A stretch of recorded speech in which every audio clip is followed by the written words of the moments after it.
Alors, première des choses, en Thaïlande, si vous voulez que ça se passe, enfin, je dis pas que ça se passera mal si vous ne le faites pas, c'est d'apprendre, disons, deux mots. Deux mots, ça suffit. Kokum Krap pour un homme, Kokum Ka pour une femme. Ça veut dire merci. Et pour dire bonjour, c'est Sawadee Krap pour un homme et Sawadee Ka pour une femme. Krap pour un homme, Ka pour une femme. Mais allez sur Internet, vous trouverez des gens qui le prononcent beaucoup mieux que moi. Et vous verrez déjà, puis vous faites ça bien sûr avec le sourire, et vous verrez que l'ambiance va changer. Rebonjour à tous. Alors aujourd'hui j'ai l'humeur un peu bavarde.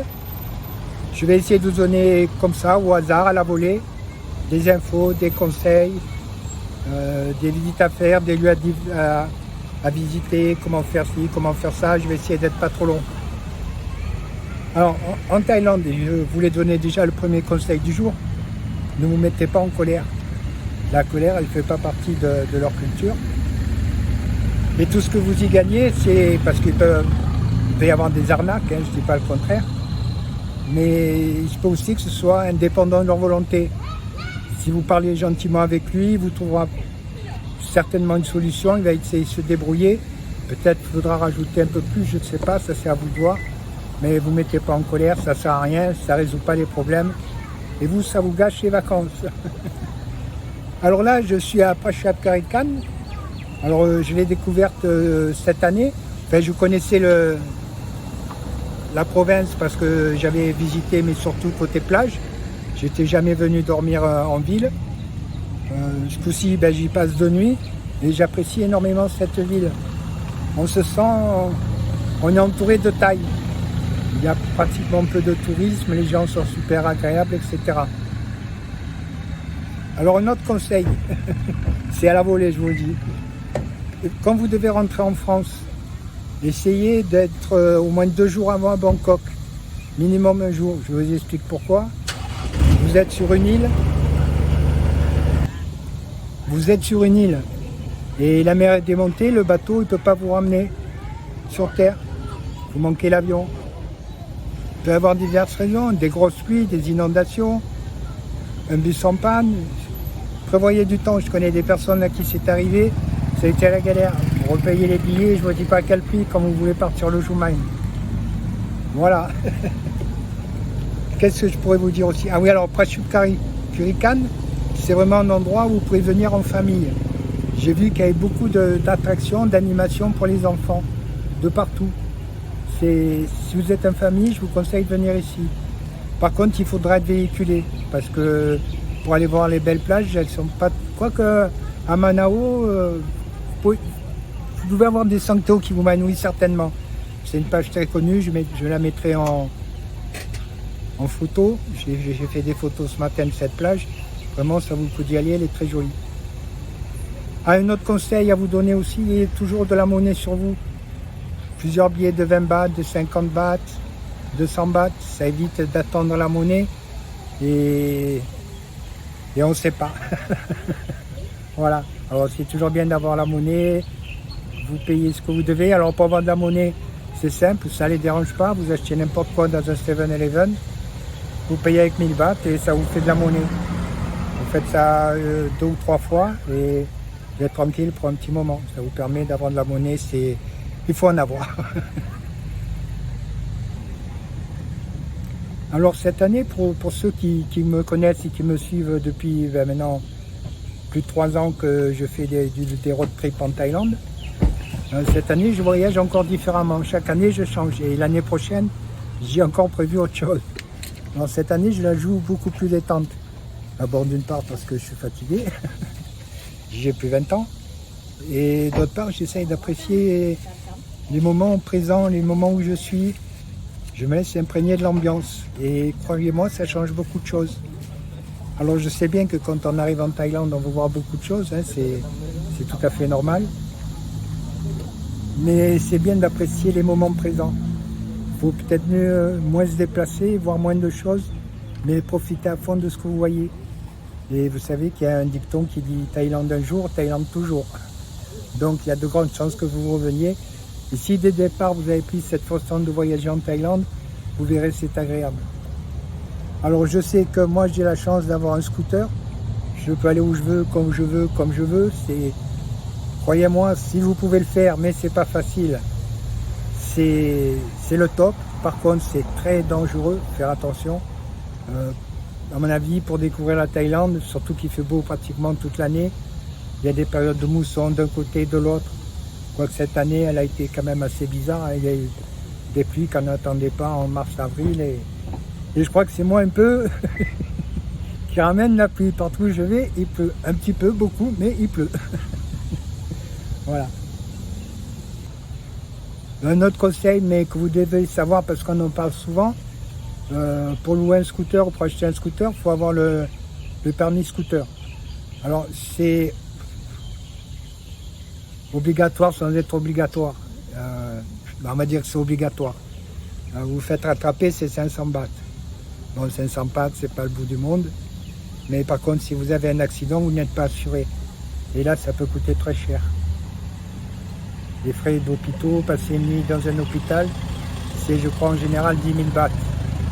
Et si votre assurance ne veut pas vous couvrir parce que vous n'avez pas le permis scooter, en Thaïlande qui est obligatoire, eh bien, ça risque d'être de votre poche.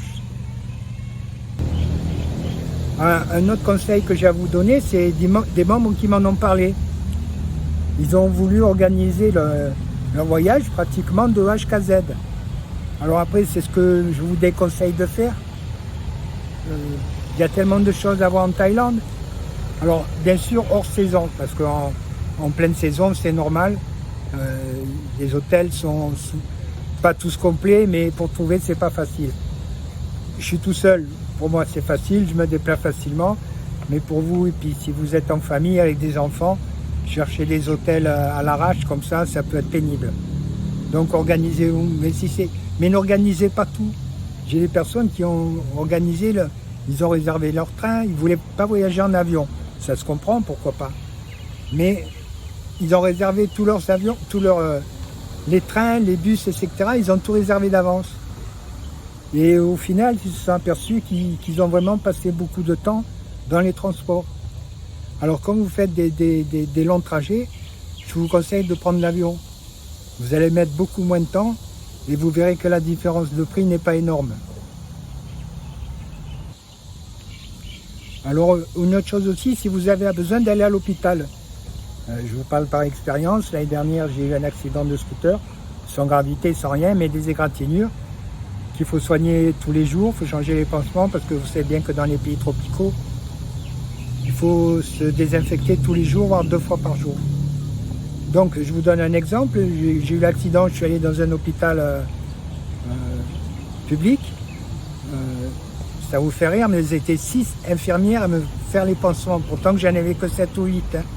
Mais en Thaïlande, c'est comme ça, ils sont énormément disponibles. J'ai vu des endroits où c'est les infirmières qui font la queue. C'est vous dire. Et puis j'ai payé, je crois, 360 bahts. En définitive, vous payez que les produits. Et pourtant, je suis étranger. Et les pansements, il a bien fallu me les changer 7 ou 8 fois, à peu près. Et une fois, je suis allé dans un hôpital privé. Bon, je ne dirai pas le nom. J'ai payé 3800 bahts. Et la même chose, je vous assure la même chose. Et pour vous dire jusqu'à quel point c'est spécial la Thaïlande, la dame m'a dit de revenir le lendemain. Parce que j'ai regardé sur la facture, il y avait marqué visite du docteur. Je crois que rien que pour lui, c'est 2500 bahts. Et il a regardé, il s'est penché, et puis il a dit de désinfecter. Voilà. Alors l'infirmière m'a dit de revenir le lendemain. Je dis oui, moi je reviens, mais je ne paye pas 3500 bahts. Et j'y sors. Je dis moi d'habitude, je paye 300, 400 bahts. Elle me dit ok pour 1000 bahts. Et je lui ai dit ok pour 1000 bahts. Même dans les hôpitaux, on arrive à négocier. Non, parce que là, je trouvais que c'était un peu abusé, quoi. Je voulais pas qu'ils me refassent la même histoire. Je négocie pas tout, je suis pas un fou non plus. Puisqu'on parle de négocier, il y a une chose qu'on ne négocie pas en Thaïlande, c'est la nourriture. Elle n'est pas chère. Alors c'est vrai qu'il y a eu des augmentations, des fois c'est un peu cher. Mais si vous trouvez que c'est trop cher, n'achetez pas. Vous trouverez certainement moins cher ailleurs. Ça ne sera pas la même qualité. Et encore, ça c'est pas sûr. Mais des fois, vous payez aussi le cadre. Quand le cadre il est joli, il est tout à fait normal que vous payiez plus cher. Ça se comprend. C'est pas des imbéciles non plus, hein, c'est dans tous les pays du monde, hein, c'est comme ça. Un autre conseil, quand vous allez sur les plages, on le fait tous, on prend la serviette, on s'allonge sur le sable et on ne fait pas attention qu'au-dessus de nous, il y a des cocotiers. Alors s'il y a une noix de coco qui se décroche, qui vous tombe sur la tête ou ailleurs, je ne vous dis pas ce que ça peut donner. Alors faites attention, pensez-y, pas sous les cocotiers. Alors une chose aussi à savoir en Thaïlande qui est un peu énervante au début, c'est quand vous demandez un renseignement à un Thaï, vous lui demandez où se trouve tel lieu, tel temple, etc. S'il ne sait pas, il ne va pas oser vous dire non. Il va vous dire là-bas, à droite. Et finalement, c'est à gauche. Alors, ils n'osent pas vous dire non. Déjà, c'est une première raison. Et la deuxième, c'est c'est une Thaï qui me l'a expliqué, c'est pour ne pas briser l'harmonie. Vous l'avez vu, vous avez dit bonjour, vous avez échangé des sourires, et vous lui donnez le renseignement. Vous le verrez certainement plus, mais vous êtes partis, lui et vous, avec le sourire. Que s'il vous dit je sais pas, vous allez dire ouais, on sait comment on est un peu tous. Comment ça se fait, il habite là, c'est peut-être à 500 mètres, il ne sait pas où c'est, etc. Vous allez vous quitter en mauvais termes. Que là, vous vous êtes quitté en bon terme. Voilà. Alors, un autre conseil que j'ai à vous donner, c'est sur les hôtels. Bon, je crois que c'est dans tous les pays du monde, c'est pareil. Mais c'est bien de le faire en Thaïlande. Vous verrez quand vous allez venir en Thaïlande, que des fois, on a des mauvaises surprises. Alors, d'un premier temps, si on peut, mais toujours, hein, si on est nombreux, qu'il faut plusieurs chambres, etc., il vaut mieux réserver. Mais si vous pouvez vous déplacer facilement, que vous êtes seul ou seulement en couple, réservez une seule nuit. Si l'hôtel vous plaît, dès que vous avez vu l'hôtel, que ça vous plaît, vous lui dites je veux 2 ou 3 jours de plus. Et pour peu que vous ayez eu un prix intéressant, vous allez payer au même prix. Voilà, ça c'est un bon conseil. Un autre conseil au sujet des hôtels, demandez toujours à voir la chambre avant. Comme ça, ils vous montreront certainement la plus belle et vous serez mieux servi. Au sujet des scooters, tout à l'heure je vous disais qu'il fallait avoir le permis pour l'assurance, etc. Si vous n'avez pas l'habitude de faire du scooter, évitez de louer. C'est très très dangereux de rouler en scooter. Il faut faire attention en permanence. Sur les îles, vous y allez tout doucement. Hein, vous avez le temps. Il y a beaucoup moins de circulation, mais n'allez pas vous aventurer dans le style à Bangkok en scooter ou à Phuket dans le quartier animé. C'est une catastrophe. Et puis sachez qu'il faut rouler à gauche, n'oubliez pas. Pensez-y, c'est souvent quand on arrive, on roule à gauche, il y a un carrefour, qu'est-ce qu'on fait? On se met sur la route de droite, sur la voie de droite. Pensez-y, c'est un réflexe à éviter, c'est dangereux. Alors les singes en Thaïlande, ce sont des animaux sauvages. Donc toujours avec prudence. J'ai vu des endroits où ils sont énormément tranquilles. Ils attendent que vous leur donnez à manger, même si vous avez de la nourriture sur vous, ils ne vous sautent pas dessus. Bon, j'ai vu qu'un seul endroit comme ça. Bon, maintenant, évitez d'avoir la nourriture.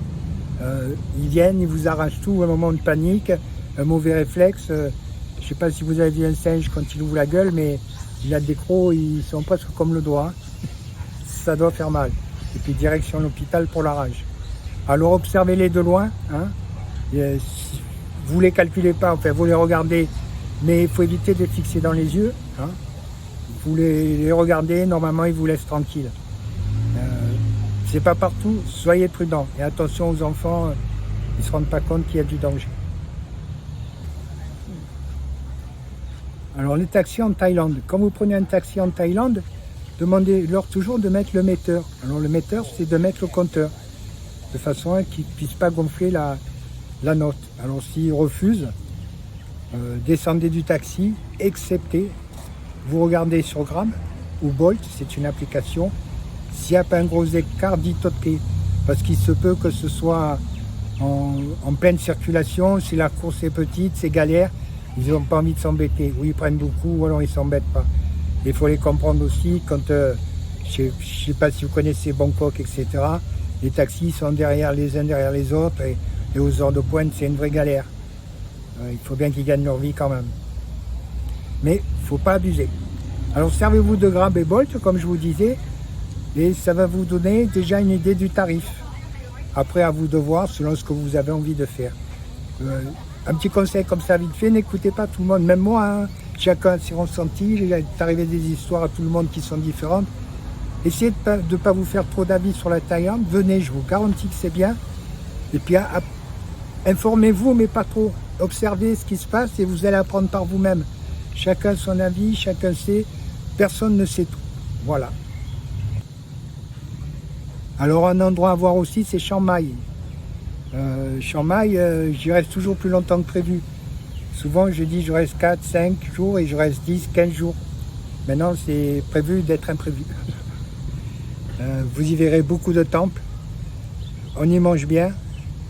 Un petit inconvénient à la période des brûlis, il y en a plus particulièrement à Chiang Mai parce que c'est dans une genre de cuvette. Ça a du mal à s'évacuer. Mais des brûlis, il y en a un peu partout en Thaïlande. Alors, ça dépend des périodes. Et puis si jamais il pleut, c'est fini. Vous êtes tranquille pendant quelques jours. Puisque je vous parlais de la pluie. Alors vous savez qu'il y a de la mousson en Thaïlande. Ça commence, enfin vous êtes tranquille.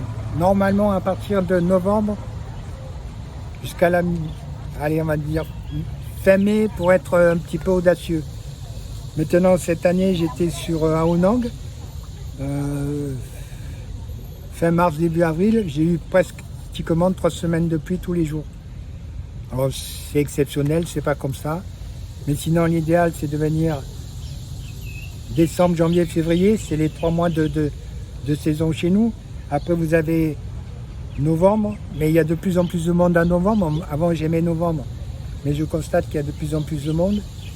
La température est la même. Il y a plus de monde qu'avant. Et après vous avez mars, avril qui sont normalement les 2 mois les plus chauds. Et après à juin commence la mousson jusqu'à fin octobre, début novembre. Et la mousson, alors ça peut être des pluies démentielles, hein, tomber des cordes. En Thaïlande, on sait ce que c'est, on a vraiment l'impression qu'il tombe des cordes. Comme il peut pleuvoir dans la soirée, 1 heure ou 2, et 1 heure après, il n'y a plus rien, il n'y a plus de traces. Je crois que le temps est un peu déréglé, il n'y a plus vraiment de règles. Alors, vous conseillez sur la météo, c'est vrai qu'il y a une généralité, mais qui est de moins en moins générale maintenant. Le temps a totalement changé. Et par contre, en juillet-août, il vaut mieux aller sur le golfe de Thaïlande, c'est-à-dire Koh Samui, Koh Phangan, Koh Tao. Alors, Koh Samui, c'est pour faire la fête. Il y a de jolies plages aussi, il faut dire ce qui est. Koh Phangan, c'est plus tranquille, excepté quand il y a la full moon. Je ne sais pas si vous avez entendu parler, mais c'est la folie. Encore quand je dis folie, c'est un petit mot. Et Koh Tao qui est bien pour la plongée. Maintenant, renseignez-vous aussi sur Koh Tao. Alors encore une idée en tête, je vous dis, c'est tout à la volée. Il y a beaucoup de membres du groupe qui me demandent quoi visiter quand on est en Thaïlande. Alors, il faut savoir que l'avantage de Thaïlande, il y en a pour tous les goûts. Vous aimez la campagne, vous avez les montagnes, vous avez le nord, Chiang Mai, Chiang Rai. Vous aimez la campagne, vous avez l'Isan.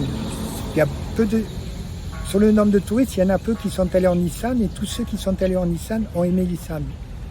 La première fois, j'ai dit je vais y aller, je vais passer une dizaine de jours et j'y suis resté 1 mois et demi. Bon, j'ai visité une très grande partie de l'Isan. Je ne suis pas resté 1 mois et demi au même endroit. Mais il y a des endroits magnifiques, les gens sont vraiment super adorables. C'est un peu moins cher, c'est normal, c'est pas touristique. L'ambiance est totalement différente. Et il y a pas mal de monde qui me parle beaucoup d'Isan, qui aimerait bien aller en Isan. Alors après, vous avez la mer, bien sûr. Alors vous avez Phuket. Après, j'aurai 20 ans, j'aimerais peut-être Phuket, mais à mon âge, ça m'intéresse plus. C'est bien pour faire la fête. Vous pouvez faire de très belles excursions en partant de Phuket pour les îles. c'est un gros avantage. Et vous avez pratiquement les mêmes en partant de Ao Nang. Alors Ao Nang, c'est le bord de mer de Krabi. Et vous pouvez faire pratiquement les mêmes excursions sur les îles. Alors Ao Nang, j'adorais Ao Nang il y a 4-5 ans. Maintenant, ça devient assez touristique. Je préfère aller à Noparat. C'est juste un petit peu plus au nord. Ou alors carrément plus au nord, je crois, à une quinzaine de kilomètres ou 12. Vous avez Klong Myong. Alors là, vous allez être super tranquille. On ressent l'esprit thaï. Par contre, si vous voulez vous déplacer, c'est un endroit calme, il n'y a pas grand-chose. Il faudra bien faire 5 ou 6 km ou 10 km vers Ao Nang pour avoir de l'animation. Il faudra être véhiculé. Alors après, bien sûr, vous avez du côté de... Je pourrais vous en dire des tonnes. Après, vous avez Rayong. Alors Rayong, c'est des bords de mer qui sont sauvages. C'est très très peu touristique. Ça vaut le coup. Si vous aimez l'ambiance, vous avez Pattaya. Alors Pattaya, c'est style Phuket, c'est pour faire la fête. J'en dirai pas plus. Par contre, si vous aimez le coin, il faut aller un peu plus bas à Jomtien. Et si vous voulez vraiment de la tranquillité, il faut aller à Sataip. Après, vous avez aussi tout le bord de mer en partant de Phetchaburi et en allant sur Phetchaburi, Hue, Praichat Karikan, Champong. J'ai adoré Champong. Je crois que ce sera toujours pour moi une escale obligatoire. J'ai trouvé un super hôtel. Tout le bord de mer, vous allez, après en passant par Khao-Lak, mais sur Maps, vous cherchez les petites routes qui longent les bords de mer. Des fois, c'est des petits chemins, des fois, c'est des routes super gredonnées qui sont toutes récentes. Et puis, vous allez voir des paysages magnifiques. C'est plus agréable que les 2 fois 2 voies. Après, si vous voulez un peu d'histoire, il faut aller à Ayutthaya, à Sukhothai. Vous verrez des temples anciens. Et il y a un autre temple que personne ne parle pas beaucoup, où les temples sont bien conservés. C'est à Kampeng Phet. Et le parc historique mérite vraiment une visite. Si vous passez dans la région, allez-y.